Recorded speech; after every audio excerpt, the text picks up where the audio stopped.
What's going on, Rams fans? Sheriff Joe Bags here, and I'm joined by two amazing other Rams YouTubers, and we're gonna just have a conversation about the Rams. Which it's June right now. We're coming into late June, and there is still this team is giving us plenty to talk about. So first, we got Payo over on this side over here. How you doing, man? I'm doing good. Thanks so much for having me on. Excited to talk Rams. Yeah, always excited to talk Rams. That's the best stuff there. And then Rams House down below. How's it going, man? It's going really well. Anytime you can talk Rams, I'm a happy guy. So Yeah, I absolutely agree with that. So I'm going to start this real fast, though, by just kind of trying to get a little bit more knowledge on you guys. I'll give my little story too, but just a quick couple-minute story of why you started your channels. Not the process, not the recording and all that stuff, but why did you want to get on camera and start talking about this team? Rams House, we'll go ahead and start with you.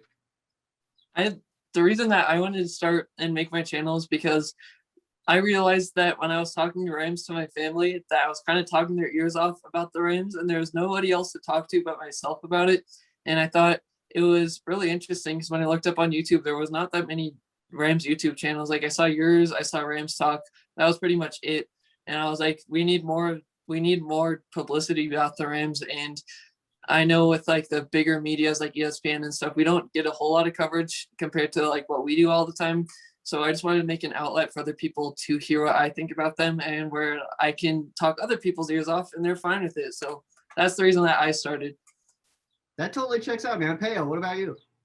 Yeah, so similar to Rams House, I was one of those people. I watched a lot of YouTube, but I never commented. I never liked on anything. I never really subscribed that much.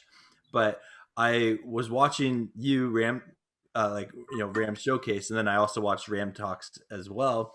And I just remember searching LA Rams in YouTube or like LA Rams news, and like nothing would come up, and like stuff that was like months old would come up.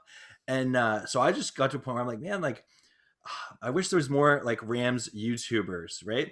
And so I remember after the Jets lost last year, I was so ticked off at Jared Goff. I posted a reaction video, and it was for my friends. It honestly was not from a YouTuber or anything, but I gained like 40 subscribers from that one video.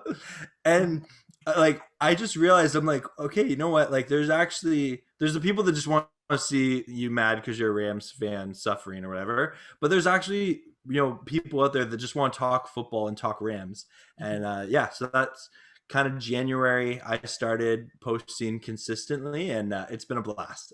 Yeah, it is a lot of fun. Like for myself, I was actually writing about the Rams. I had like just a blog on a website, and I liked doing that. I liked being able to have that and that outlet to kind of talk about the Rams, because very similar situation. Like I used to talk about that I was just unloading all this Rams knowledge on to people who did not care about that knowledge. So, okay, well, there's got to be somebody out there that wants to listen to me, right? So I started writing, and then there was a couple of my articles that they were being misunderstood because I type out and write out how I speak, and without my inflections, I was getting a lot of misunderstood content, and people were like, what are you talking about? You don't know. Like, so I was like, all right, I need to see these things. I need to just go out and talk about it. And then Ram Showcase was born. It used to be just audio, then it became a live audio show, then it became video pre-recorded, and now before the season starts, we will be bringing back live shows again for Ram Showcase, so that'll be fun stuff. It'll be on Wednesdays, but we'll get there when we get there. It's June right now. We don't need live shows. So, but let's get into the actual Rams football. We've got some new faces this year, but not nearly as many new faces as we've seen in the past couple of years. The last few years, it seemed like free agency was like a big moment for the Rams. This year, not so much. Bring in Stafford, bring in Deshaun Jackson. That was about it. And then you got some lower level roster guys that, might be able to make an impact, but that's yet to be seen. So of this roster right now, it's a large part of this roster is back from a year ago, but is there anybody in your guys' mind that's just not really getting any attention that you think is gonna kind of explode a little bit? We'll start with you, Bayo. Yeah, there's a lot of players on the Rams that can meet that criteria, because we have so many guys that are in their second or third or fourth year. They're still young, coming into the prime of their career. Like youngest team in the league, 24 and a half years old average. I'm going to say a Ram that's actually been around for a while, but people keep forgetting about him. He came over from the Ravens in the Marcus Peters trade. Kenny Young, linebacker. I think he has shown glimpses. He's definitely a big play guy, but he's shown glimpses of consistent play. And I think 2021 is going to be a career year for him. It wouldn't shock me if, he's one of those guys that, keeps consistently winning like defensive player of the week for the NFC. I think Kenny Young is poised for a breakout year. Yeah, Kenny Young's a good pick. That pick 6 he had against Cam Newton, the Patriots, I mean, he was just kind of read it, perfect spot, perfect time, and then he was off. I love it. There was actually an article that said that he was like, it was like the 7 potential surprise cuts. He was on that list, and I saw that name, and I was like, these people, they're asking, they're just going. I saw that same list. Yeah. What about you, Ramjas? There's a few guys that I think it could be who are kind of underappreciated but could have a big year. I'm first off thinking as kind of a low-key guy, maybe like Van Jefferson, because he was in his rookie year. I think what he is able to do is something that a lot of our what I noticed about our wide receivers, and a lot of them do different types of things, and I think this guy can bring something to the offense that we haven't seen in a while. And he does have great route running like Cooper Kupp. But as far as guys who have been here, I think that Sebastian Joseph Day could have a huge year because he's been here for a while, and I think this is his contract year. And I think being able to learn with Brockers and Donald over the last few years, that's going to help him. He's going to be able to kind of show out what he's able to do. And I also am really excited for Terrell Burgess. I think he can have a big year. He was already doing some big things before that injury happened. So those are my 3 guys, I would say.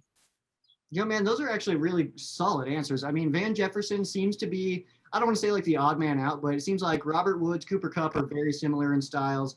Obviously, we know Deshaun Jackson, Tutu Atwell, very similar styles. And then even you go to our tight ends, Tyler Higbee and Jacob Harris, they seem very similar in their styles as well. And then Van Jefferson's kind of like that guy out. And he was similar to Josh Reynolds from a year ago, but now without that, he is kind of like that one guy. So he's that single style of that player that we have right now. But, we'll see if he gets more involved this year. I know that McVay doesn't use his rookies as much as other teams do. So second year tends to be a bigger year for those guys. Sebastian Joseph Day, that guy's awesome. I think he's been on the uphill for a while now, and it's good to see him. He'll likely get to start this year with, guys like Brockers and Fox leaving, so that'll be cool.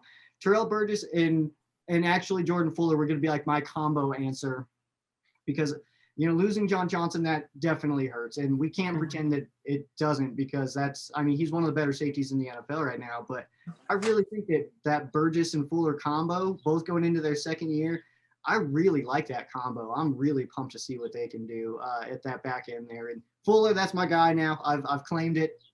Jordan Fuller is now my favorite. Number 4. Yeah, I've decided. Now that Mark Barron's been gone, it's been a treacherous path to try to find a new favorite.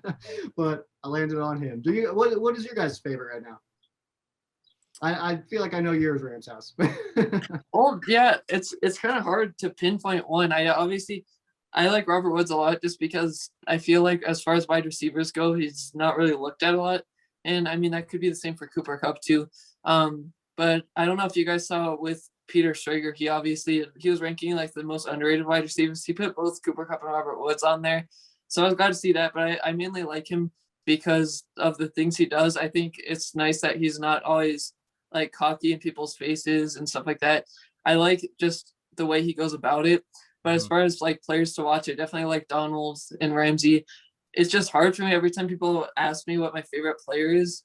I don't know if I have one, because they're just I like them all for different reasons. But I definitely like Bobby Trees just because I feel like he's just an underrated type of guy. Bobby Trees, that's such a good answer. I mean, he's so you're right. I mean, he's not like ever in the media for anything. We never hear about him. He just catches footballs on Sundays and does an awesome job. What about you, Payo? Who's your guy? Yeah, so like if you ask me this question an hour from now, my answer might be different. I'm gonna go with a guy just to give him some more love, Darius Williams. I think that he signed the 1-year tenure.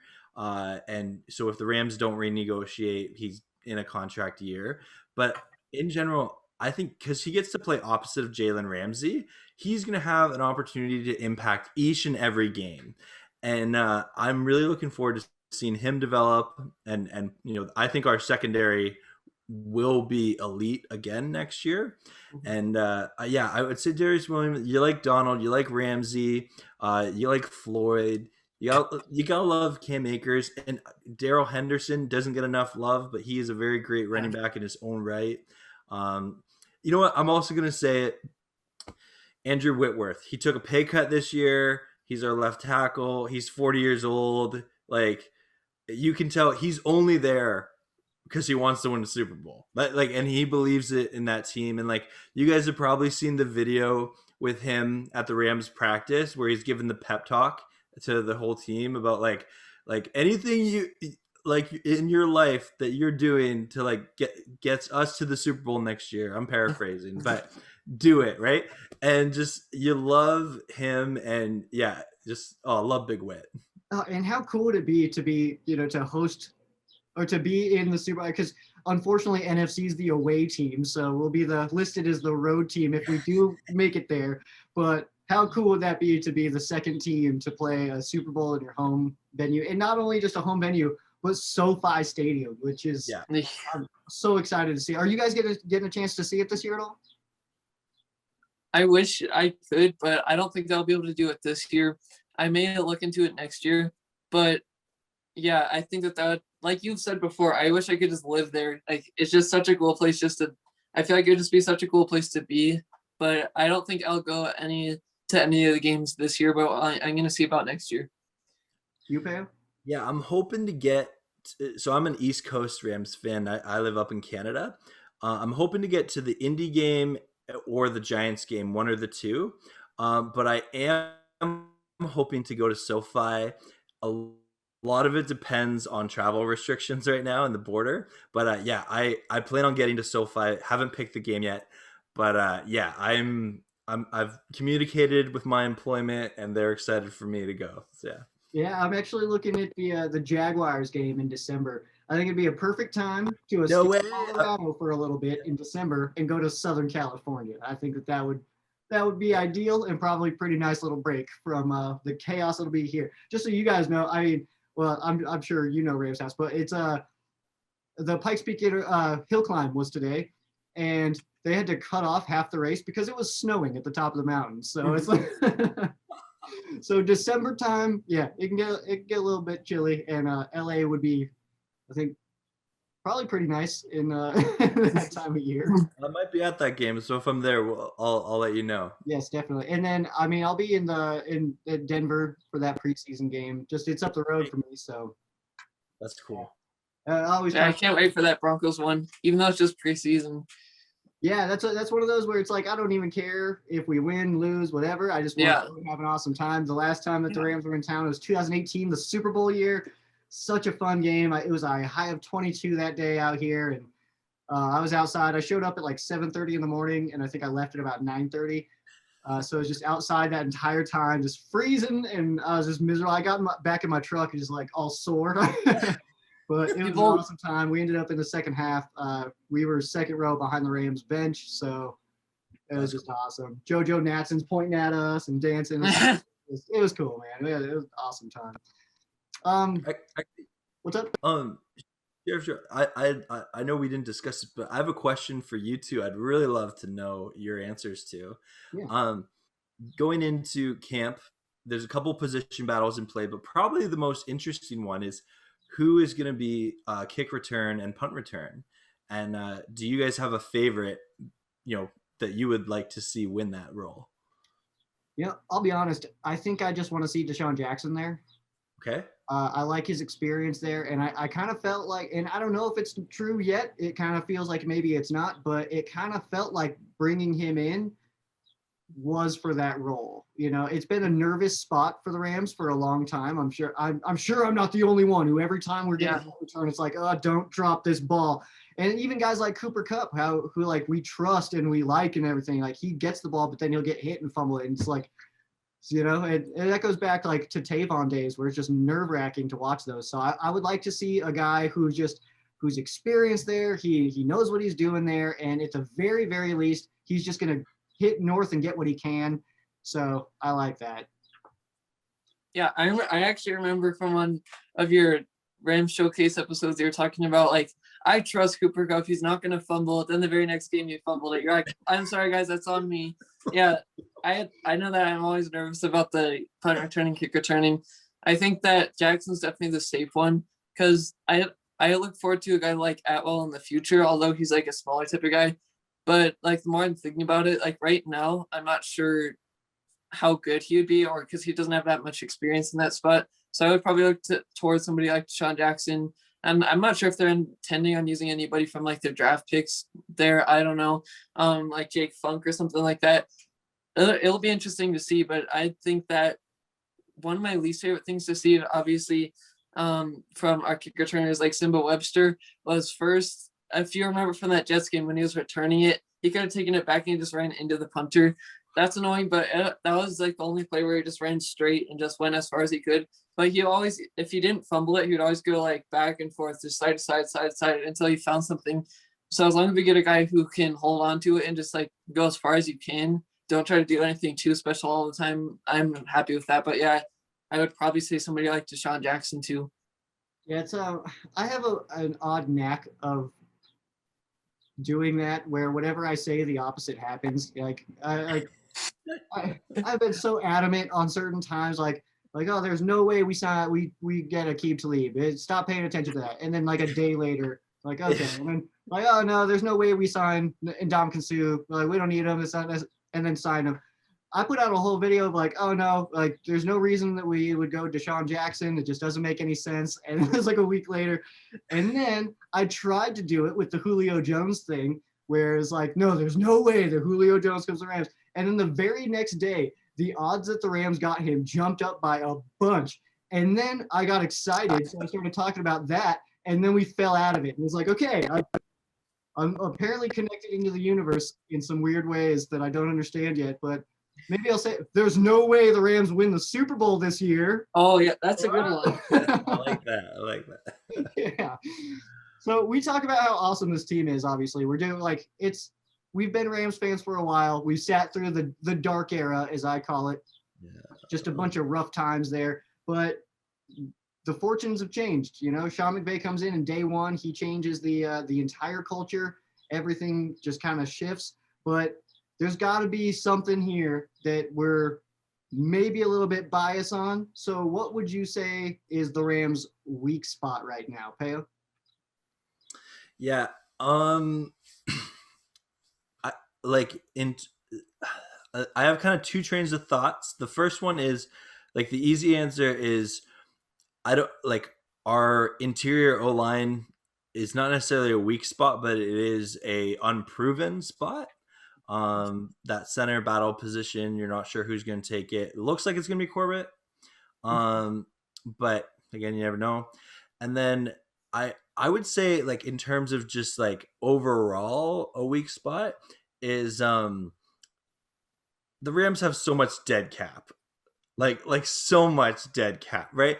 And like it's hilarious. It like somehow we're still good, which is great.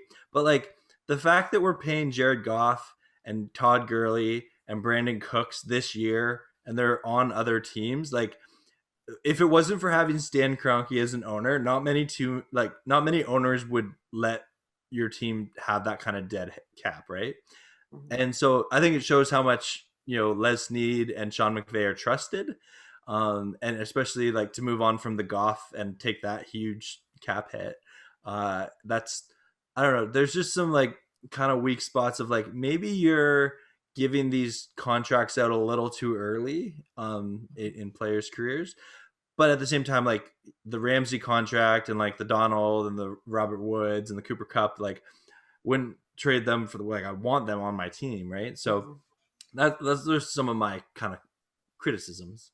I didn't think that anybody would go like off field stuff, but that's a very real answer. That's like that is a weak spot. And one of these days, coming up, we're going to suffer that consequence. We'll have a couple of down years. It's fine.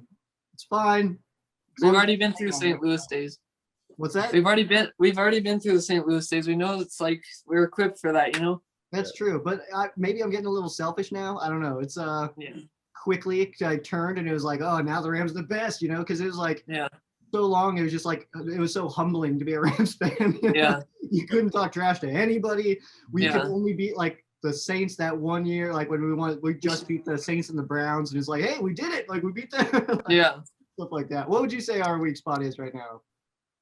I would say going into 2021, the main issue that we had last year, and I think that this will definitely change just because of the quarterback change, was the efficiency in the red zone and on the goal line. I felt like there were so many possessions, like especially I'm trying to remember what game it was, but I remember one play where Cam Akers was running in. He was like so close to the end zone, the ball got hit out, and I was like, we were right there. Why didn't we just like reach over the goal line?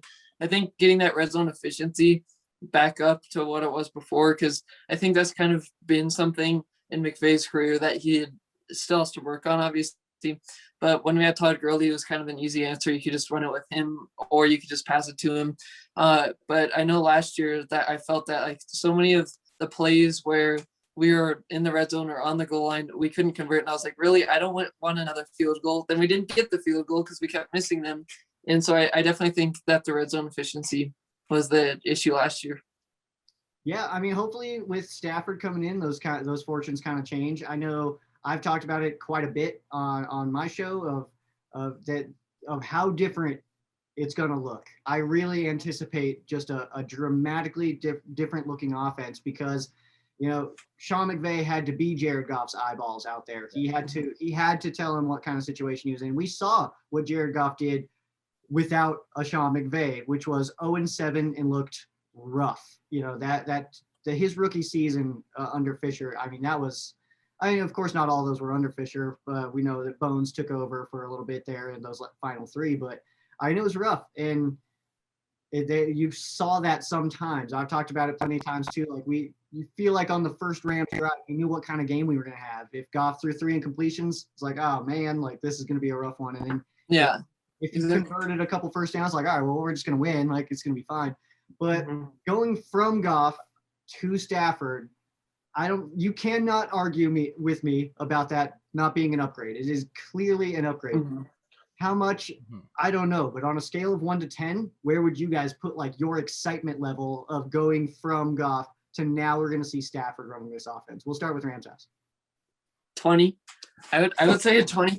No, I'm actually really excited for him.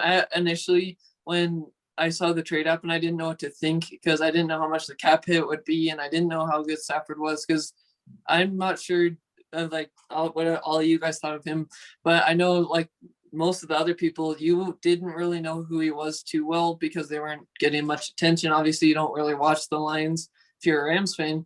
So I was like, okay, I think anything's better than Goff as far as like under pressure and stuff like that and what we were witnessing. And then when I really looked into him and then looked at what McVay could do, and then obviously McVay's really giddy right now. Like he's just gushing over Stafford. I think that makes me excited to see what he can do. So I'm a 20 out of 10. That checks out. Payo? Yeah, I don't want to one up Rams house just because I believe we're on the same level. So I'll say 20 and beyond, same thing. Like I am so stoked for Matthew Stafford to be our quarterback. I want to acknowledge that Jared Goff brought stability to that position, and like I think when the trade happened, it was really easy to trash Goff a lot, but like. I acknowledge he did some great things. And if you look at like the quarterbacks before Goff, thank you, Jared Goff. Thank you. However, Stafford comes in with, I think, better arm talent, but more importantly, just better football IQ.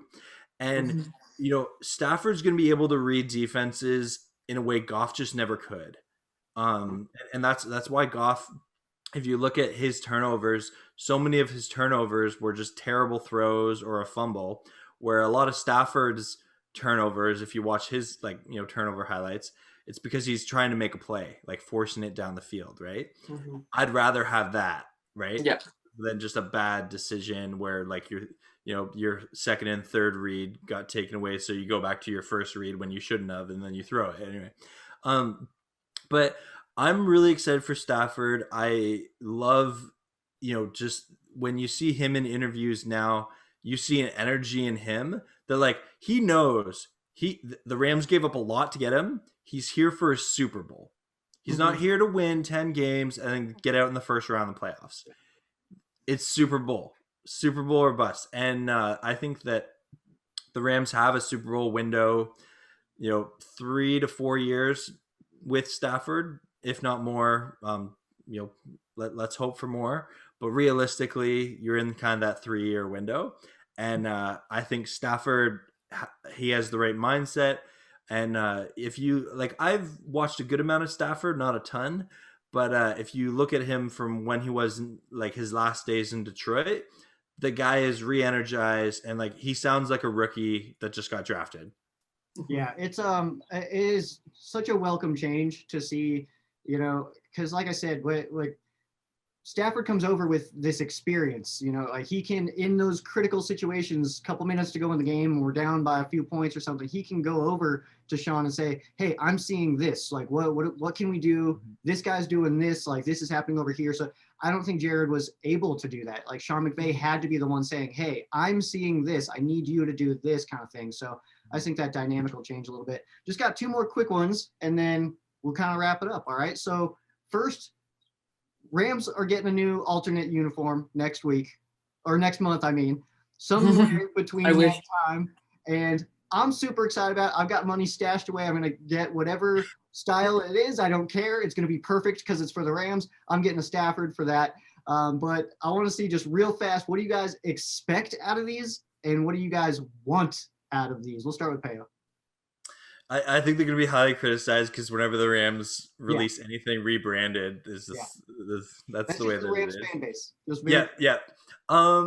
I think they're going to be really like if you look at like their current like new uniforms that came out this year, a lot of them were kind of SoFi branded, like they kind of go with SoFi in a lot of ways. I think they're going to be drastically different. I think they're going to be a lot more white than blue or gold, and that's kind of my guess for it.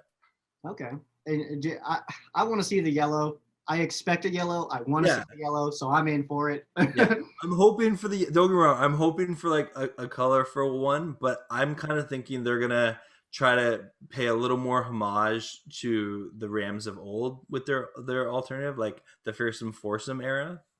Oh, that'd be kind of cool. Rams house. What do you expect? What do you want? I both expect and want yellow as well. I think seeing the yellow that they have almost on their horns, or I guess the sole is what they call it, just putting that where the Royal was last year, just have blue numbers. And then I think it would be cool to see a yellow helmet with blue horns, but obviously the helmet rule is where you can't really have a different helmet. Yeah. But I think, all yellow with the blue numbers, blue stripe. I think the numbers would look like almost like the bone numbers that you have in the back there. That's just all blue. And I think that would be really cool to see also, because I think just the yellow color rush uniforms that we had before, I loved those. There's just something about that Rams yellow I like. So same. That was my favorite. I've got my custom Sheriff Joe Bags jersey in the closet of that one. That's one of my favorite ones. And then the bone, you're right. That's another Sheriff Joe Bags one. It's one of my favorites as well. But I just want everybody to know, if at any time next year we see a yellow jersey on bone pants, I'm in love with it. All right, I'm stoked, because last year seeing the bone on the yellow pants, I ate that up against the Jets. I loved it. I know we played awful that day, but that combo just looked so nice to me. It had the helmet was perfect with it. The bone jersey, I love the yellow pants. It was all perfect. But we'll go ahead and wrap it up with this one.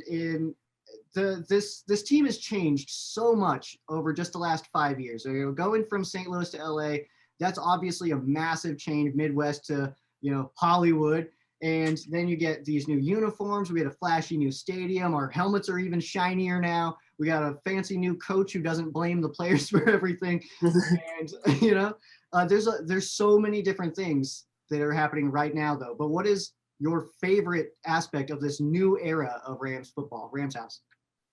I would say just the fact that first the team's getting more recognized. Obviously, I would stay with them through and through if they aren't getting recognized. But I think it's cool that there's first, it's like every year now we're getting maxed out primetime games, which didn't happen before. I think just giving people more exposure to them and being able to like them and growing to like them is cool. And just like obviously when you have a stadium like SoFi, that's cool. And like you can either like or hate the Rams uniforms, but it's just cool to see when you've been through like the bad times of the team and everybody's trashing them and it feels like you're the only Rams fan, and then this happens, then it just seems like there's a lot more exposure, and then they start winning, then more people start to join. I know there are those bandwagons that join then leave after that, like you're talking about. But yeah, I think it's just getting more publicity, more people joining to the Horns, because honestly, it's the best team in the whole world. So yeah, that's my favorite thing. Absolutely. Payo. Yeah, I very much agree with Rams House, but I would add to I like the new era expectations. Like I remember as a Rams fan, late 2000, early 2010s, you were like, okay, if we could just like make the playoffs, like that'd be cool. Like a winning record, like that'd be great. Like I'm sick of the 7-9 jokes. And like, yeah, like I think like once Sean McVay got hired, I mean, they went from a 4-win team to like an 11-win team, right? Like such a drastic turnaround. And I think that just like having that expectation of like, okay, the teams that like we're supposed to beat, we're gonna beat, and like minus that Jets loss and a Bears loss from a couple of years ago, most of the teams that we're supposed to beat, we've beaten, right? And like one of the things I love about Sean McVay as a coach, you can criticize him for sure for some stuff, but one thing you can't criticize, the guy knows how to close out a game. Like and that's why, like I think is it like 27-0, 37-0, something like that. Like if he's leading at halftime, he has not lost yet. And I think that's just because he knows how to make those halftime adjustments to, okay, we're winning this game, let's not lose the game now. Yeah, because so many times with like Fisher or Spagnuolo or Linehan, the Rams would play like a good first half. And like I remember Sam Bradford lighting it up in first halves. And then the Rams would just blow it in the second half. So I love how like the expectation has just been raised to, no, like we're gonna be a winning team every year, and like we need to at least be a wild card, if not win our division. And the expectation is Super Bowl or bust. And I love how they're all in every year. Yeah, so for myself, I just love the flashiness of this entire team right now. I love I know that the logo gets a lot of hate, but I kind of liked it. It's just a little flashier, and I liked it with the Chargers coming to town, that the Rams kind of stepped in and stole the LA aspect and adding that to our logo. Like before they could do it, before they could take LA and add it to their logo, we went ahead and did it. I don't think it's going to last forever, but I like the colors. I like the flashiness of them. I liked it. We went with like a bright gold and like a lighter blue. I expected a yellow, but I thought we were going to go with that same darker blue that we've been using.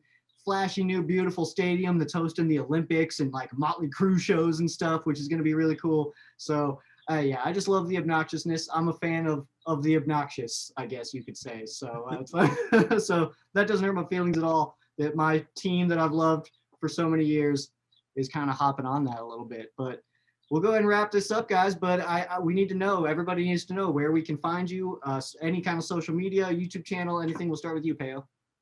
Yeah, thank you so much. And I pretty much you can find me on YouTube. Payo Time is my name, and then I do have Twitter and Instagram, but all my good stuff is on my channel, and I do a lot of Rams kind of fandom and celebration, and at this point in the offseason, a lot of Rams speculation as well.